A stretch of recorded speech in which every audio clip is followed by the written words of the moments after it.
জীব নিজে না চলিলে জীবে শেখানো না যায়। প্রভু কলিহত জীবকে উদ্ধার করবার জন্য নিজে নাম শুরু করলেন। ওমা, এই নামের কত মহিমা জানেন? এই নামের মহিমা যদি জানতে চান নবদ্বীপে যেতে হবে। একদিন কি হয়েছে জানেন? মহাপ্রভু ভক্তগণকে সঙ্গে করে ওই সুরধুনী গঙ্গাতে স্নান করেছে। ভক্তগণকে সঙ্গে করে করে প্রভু আমার নাম গাইতে গাইতে আসছে। আর এদিকে হঠাৎ কি হয়েছে জানেন? যে শিবাসঙ্গনে নাম করে ওই শিবাসের একমাত্র পুত্র গত হয়ে গেছে, মারা গেছে। মারা গেছে। মালিনী কাঁদছে। শিবাস মালিনীর কণ্ঠ পেটে জড়িয়ে ধরে বলছে, মালিনী কেঁদো না, মালিনী কেঁদো না। কেন জানো? ওই দেখো আমার মহাপ্রভু সুরধুনী গঙ্গা থেকে স্নান করে আমার এই শিবাসঙ্গনে আসছে। জানো মালিনী, আমার এই শিবাসঙ্গনকে আমার মহাপ্রভু বড় ভালোবাসে।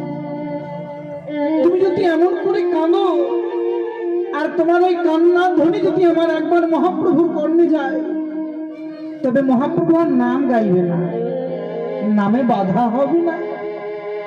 দেখেছেন মা, নিজের সন্তান মারা গেছে, তাও কাঁদতে বারণ করছি, কেঁদো না কেঁদো না। মৃত সন্তানের দেহটাকে ফুল দিয়ে ঢাকা দিয়ে রেখেছে যাতে মহাপ্রভু দেখবে না। আর এদিকে মহাপ্রভু ভক্তগণকে সঙ্গী করে নাম গাইতে গাইতে শিবাসঙ্গনে প্রবেশ করেছে। ভক্তগণকে সঙ্গী করে, খলকর্তালকে সঙ্গী করে প্রভু আমার নাম গাইছে।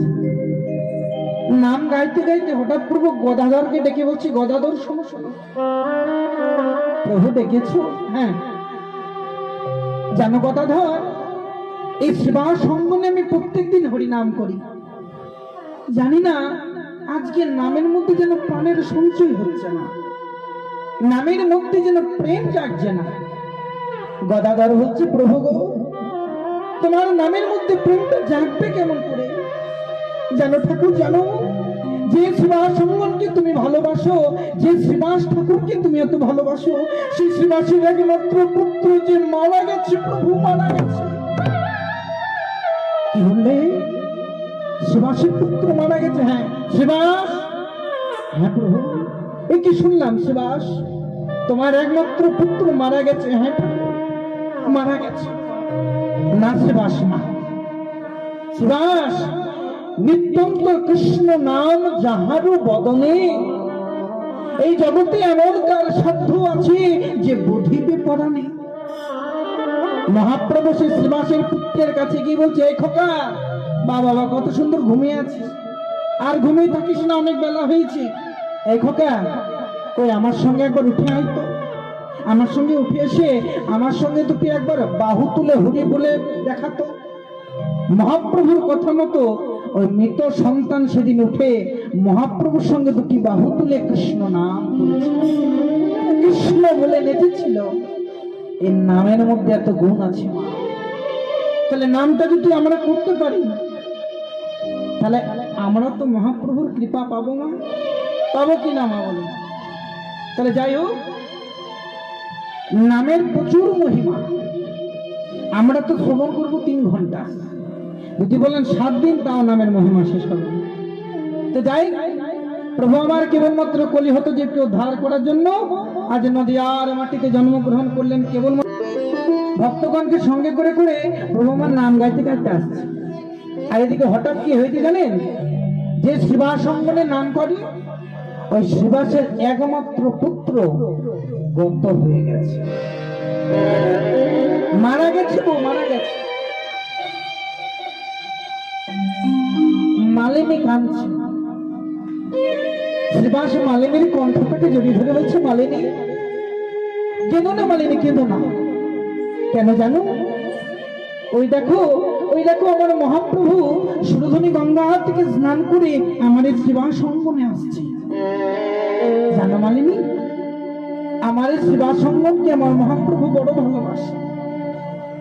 তুমি যদি এমন করে কাঁদো আর তোমার ওই কান্না ধ্বনি যদি আমার একবার মহাপ্রভুর কর্ণে যায়, তবে মহাপ্রভু আর নাম গাইবে না, নামে বাধা হবে না। দেখেছেন মা, নিজের সন্তান মারা গেছে, তাও কাঁদতে বারণ করছি, কিন্তু মা, কিন্তু মা। মৃত সন্তানের দেহটাকে ফুল দিয়ে ঢাকা দিয়ে রেখেছে যাতে মহাপ্রভু দেখতে না পায়। আর এদিকে মহাপ্রভু ভক্তগণকে সঙ্গী করে নাম গাইতে গাইতে শ্রীবাস অঙ্গনে প্রবেশ করেছে। ভক্তগণকে সঙ্গী করে, খলকর্তালকে সঙ্গী করে প্রভু আমার নাম গাইছে। নাম গাইতে গাইতে হঠাৎ প্রভু গদাধরকে ডেকে বলছি, গদাধর শোনো শোনো। প্রভু ডেকেছো? হ্যাঁ। জানো গদাধর, এই শ্রীবাস অঙ্গনে আমি প্রত্যেকদিন হরিনাম করি। জানি না আজকে নামের মধ্যে যেন প্রাণের সঞ্চয় হচ্ছে না, নামের মধ্যে যেন প্রেম জাগছে না। গদাধর হচ্ছে, প্রভু গো, তোমার নামের মধ্যে প্রেমটা জাগবে কেমন করে?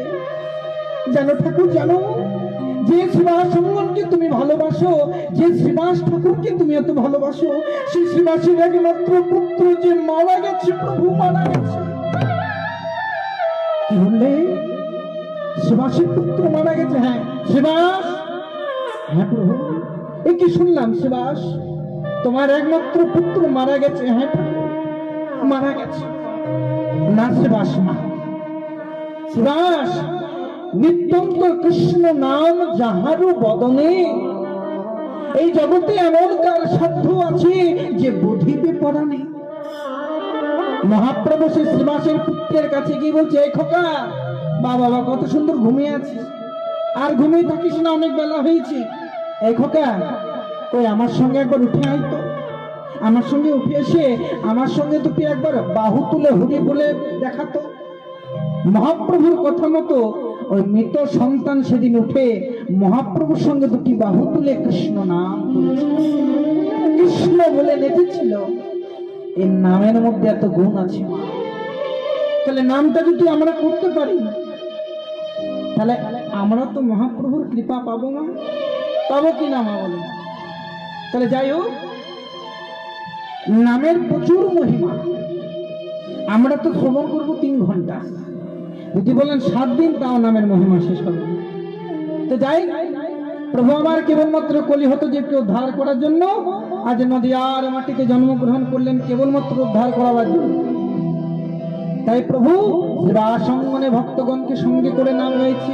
এই নামটা গিয়ে আমরা বৃন্দাবনে প্রবেশ করবো, গৌরচন্দ্রিকা শেষ করবো এখানে। এই নামটা মহাপ্রভুর বড় প্রিয় নাম, তাই গাইছে। মহাপ্রভু কোন নামটা বেশি গাইতেন?